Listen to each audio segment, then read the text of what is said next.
إن هذا العلم دين فانظروا عمن تأخذون دينكم. Kemudian berikutnya jemaah rahmatullah, ini sedikit kita akan bahas juga karena ini penting, karena dia sering menyampaikan hal-hal tersebut bersama dengan manusia yang sejenis pendusta ini. Karena akan undang saya bulan depan. Saya tanya sama dia, mengapa Bapak mau mengundang saya? Pak Kiai, saya ini mantan Wahabi. Loh, kenapa ikut Wahabi? Karena keluarga saya, orang tua dulu dekat dengan Wahabi. Bahkan istri saya juga Wahabi. Kenapa Wahabi? Mertua saya Wahabi, Pak Kiai.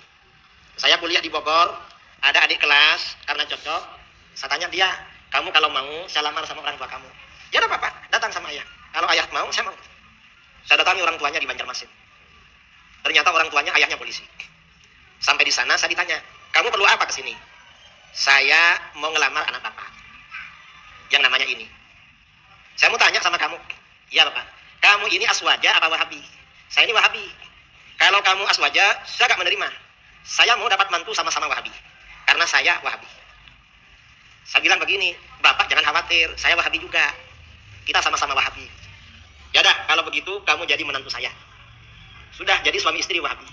Yang suami asalnya Surabaya, istrinya asalnya Banjarmasin, Kalimantan Selatan, tinggal di Bintaro. Saya tanya, kok keluar dari Wahabi? Saya keluar dari Wahabi gara-gara sering mendengar ceramahnya Tuan Guru Uwas. Tuan Guru Uwas sering bilang, kalau ingin tahu dalil-dalil Ahlus Sunnah wal Jamaah, lihat video Kiai Idrus Ramli. Saya penasaran Kiai, karena penasaran beli paket data yang banyak. Saya cari videonya Pak Kiai. Setelah saya cari, videonya banyak sekali, ratusan mungkin ribuan ceramahnya. Saya cari yang paling panjang. Ada ceramah Kiai di Kuala Lumpur, panjangnya 9 jam. Sebenarnya bukan 9 jam, itu acara daurah pelatihan 2 hari. Setiap 2 jam istirahat. Digabung jadi 1, jadi 9 jam. Saya dengarkan itu seharian. Saya niat sudah. Pas libur kerja sama istri saya niat ngaji. Saya dengarkan semua dan didengarkan berulang-ulang. Akhirnya apa? Akhirnya Pak Kiai ternyata Ahlus Sunnah itu dalilnya lengkap. Ya dah, saya keluar dari Wahabi, ikut Ahlus Sunnah wal Jamaah. Terus setelah itu, sejak itu beliau sering mengantarkan saya kalau saya ada di Jakarta. Cuma sekarang nggak bisa karena ada uzur. Nah, suatu ketika saya acara di Bogor. Saya ceramah bahwa orang yang sudah meninggal itu masih hidup dan memonitor, mengetahui apa yang dilakukan orang yang masih hidup. Ada interaksi. Pulang ceramah dia cerita, Pak Kiai, yang Pak Kiai sampaikan itu terjadi pada saya. Gimana kejadiannya? Dulu ketika saya masih Wahabi, sering bermimpi didatangi almarhum orang tua dan mertua saya.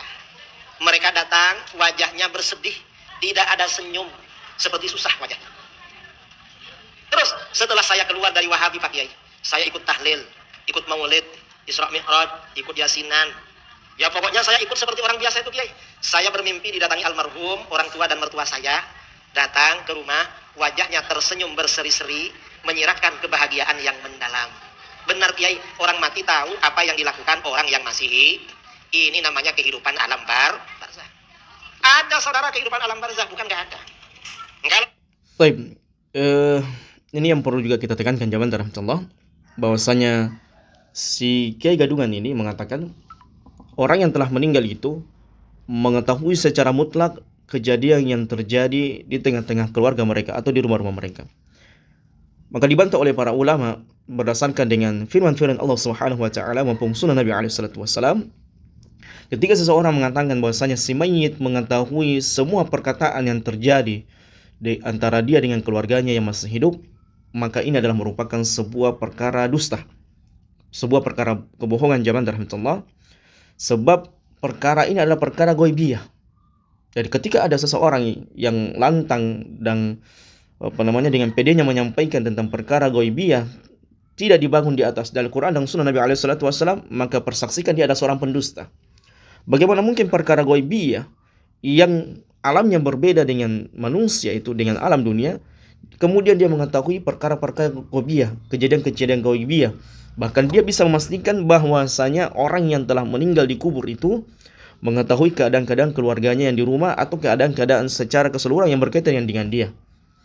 Tidak ada jamaah rahmatullah satu pun dalil dari Quran dan sunnah Nabi alaihi salatu wasallam yang mengatakan demikian. Baik. Kemudian jamaah rahmatullah subhanahu wa ta'ala, kita nukilkan firman Allah subhanahu wa ta'ala. Allah subhanahu wa ta'ala berfirman dalam surah An-Naml ayat yang ke-80. yang membantah mereka yang berkeyakinan bahwasanya si mayit di dalam kubur itu bisa mendengarkan semua perkataan atau kejadian-kejadian yang berkaitan dengan keluarganya di rumahnya. Allah Subhanahu wa taala mengatakan, "Innaka la tusmi'ul mauta." Sesungguhnya engkau Muhammad tidak bisa menjadikan orang yang telah meninggal itu mendengar. Ini bantahan yang sangat telat zaman rahmatullah bagi manusia yang berkeyakinan si mayit di dalam kuburnya bisa mendengar percakapan atau kejadian yang berkaitan dengan keluarganya atau hal-hal yang ada di sekitarnya.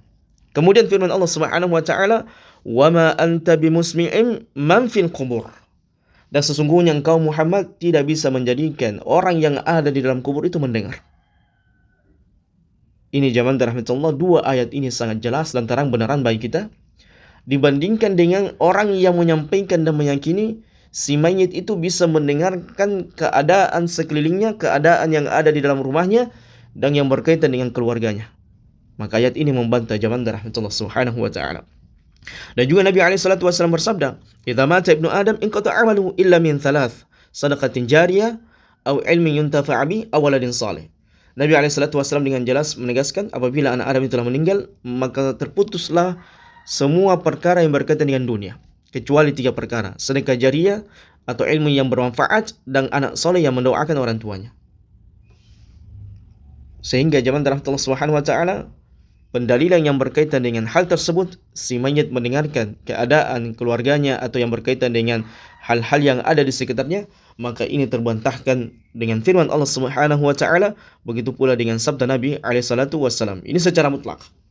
Kemudian yang kedua, zaman rahmatullah, mengatakan si mayit itu bebas berkeliaran, bisa kembali ke rumahnya dalam setiap pekannya, yaitu khususnya setiap hari Jumat. Maka ini juga zaman rahmatullah Subhanahu wa taala adalah keyakinan yang tidak benar. Berkeyakinan bahwasanya setiap pekan itu rohnya orang yang meninggal itu Allah kembalikan ke rumahnya. Allah izinkan dia keluar dari kuburnya untuk mengunjungi keluarganya. Begini dan begitu. Dan ini terbantahkan dengan hadis yang diriwayatkan oleh Jabir ibnu Abdullah ibnu Haram radhiyallahu anhuma. Semoga Allah Subhanahu wa taala meridhai keduanya. Qala, dia berkata, "Laqina an-nabiy sallallahu alaihi wasallam faqala li." Suatu ketika kami berjumpa dengan Nabi alaihi salatu wasallam. Kemudian Nabi alaihi salatu wasallam bersabda atau berkata kepada saya, "Ya Jabir, mali araka munkassiran." Wahai Jabir, saya melihatmu dalam keadaan bersedih. Ada apa dengan? Fakultu, maka Jabir berkata, "Ya Rasulullah, istashhada abi wa taraka iyalan wa dainan." Ya Rasulullah SAW, sungguh ayahku telah meninggal dan dia meninggalkan kepadaku keluarganya dan begitu pula dengan utangnya. Taib, faqala, maka Nabi SAW bersabda, "Ala ubashiruka bima laqiyallahu bihi abak." Maukah aku sampaikan kepadamu kabar gembira apa yang didapatkan abahmu, bapakmu dari Allah Subhanahu wa taala, apa yang Allah Subhanahu wa taala berikan kepada bapakmu? Qultu bala ya Rasulullah. Maka Jabir mengatakan, "Na'am wahai Rasulullah." Iya, mau wahai Rasulullah. Qal, maka Nabi SAW bersabda, "Ma kallamallahu ahadan qat illa min wara'i hijab." Tidak ada satupun manusia itu yang diajak bicara oleh Allah Subhanahu wa taala kecuali Allah mengajaknya bicara lewat perantara hijab. Ya, ada perantara antara dia dengan Allah Subhanahu wa taala. Wa innallaha ahya abaka fakallamahu kafahan. Dan sesungguhnya Allah Subhanahu wa taala memberikan keistimewaan kepada bapakmu. Allah hidupkan dia, tentunya di alam barzakh. Maka keyakinan, tetap ada keyakinan zaman rahmatullah, di antara kaum muslimin yang mendapatkan keutamaan dia hidup di dalam kuburnya adalah orang yang mati syahid. Maka mereka hidup di dalam kuburnya sebagaimana kehidupan yang kita dapatkan, yang mungkin kita rasakan di dunia. Maka begitu pula dengan keadaan yang didapatkan oleh kehidupan yang didapatkan oleh orang-orang yang meninggal di jalan Allah Subhanahu wa taala.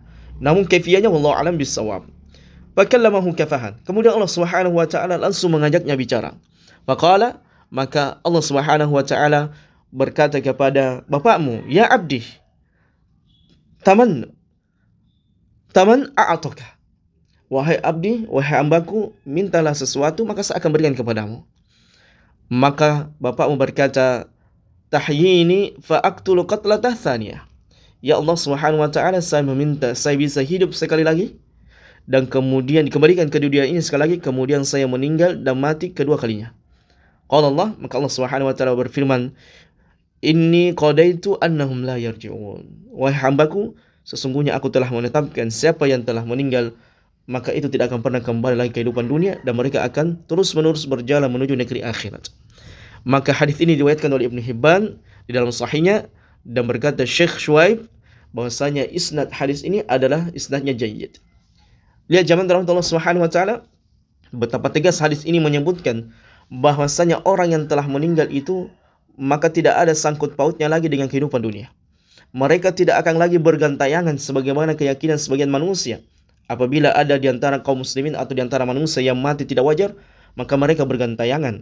Mereka kembali kepada keluarganya setiap pekannya, begini dan begitu. Maka demi Allah Subhanahu wa taala, inilah mungkin di antara tipu daya syaitan yang berwujud seperti wujud keluarga kita yang telah meninggal. Kemudian inilah yang dijadikan dalil oleh orang-orang yang melegalkan tahlilan yasinan. Jadi tidak terlepas dari tipu daya syaitan zaman Allah. Dan andaikan amalan ini memberikan manfaat kepada si mayit, maka tentunya para sahabat akan melakukan hal tersebut untuk Nabi SAW. Atau tentunya para sahabat akan melakukan hal tersebut ketika Abu Bakar meninggal, ketika Umar meninggal, ketika Utsman meninggal, ketika Ali meninggal. Dan tentunya para tabi'in akan melakukan hal tersebut ketika di antara para sahabat yang masih hidup di tengah-tengah mereka itu meninggal. Dan tentunya para tabi'in, a'immatul arba'. Namun adakah di antara orang-orang yang soleh, orang-orang mulia ini yang melakukan hal demikian?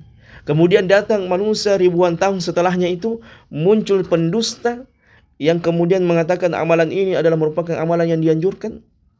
Apakah kita lebih percaya si pendusta ini dari Nabi SAW? Apa kita lebih percaya dari pendusta ini? Kita lebih percaya pendusta ini daripada Abu Bakar, Umar, Utsman, para sahabat, atau para tabi'in, atau para tabi'in, atau a'immatul arba'? Apa kita lebih percaya daripada satu pendusta ini zaman terakhir atau orang yang sejenisnya dibandingkan dengan pendalilan-pendalilan yang disebutkan tadi? Maka subhanallah. Kemudian yang ketiga zaman terakhir Allah, ini yang khilaf di antara para ulama yang kemudian mereka berselisih pendapat. Apakah ketika si mayit ini berada di alam kuburnya dia mengetahui keadaan sekitar kuburnya saja? Ya, adapun kalau dia mengetahui keadaan di rumahnya, keadaan yang berkaitan dengan keluarganya, maka ini mutlak para ulama menafikan hal tersebut. Tidak akan mungkin. Ya, seorang yang mayit itu bisa mendengarkan kejadian yang ada dalam rumahnya. Kita saja zaman Allah manusia tidak bisa mengetahui kejadian di dalam ruangan ini dengan kejadian yang ada di sebelah. Ini yang kita masih hidup, maka malah yang sudah meninggal. Dan sebagaimana yang disabdakan oleh Nabi SAW, begitu pula yang difirmankan oleh Allah SWT. Jadi sangat jelas kerancuan kedustaan orang ini zaman Allah. Sangat jelas kedustaannya. Tidak terbantahkan lagi, ini pendusta kiai gadungan ini.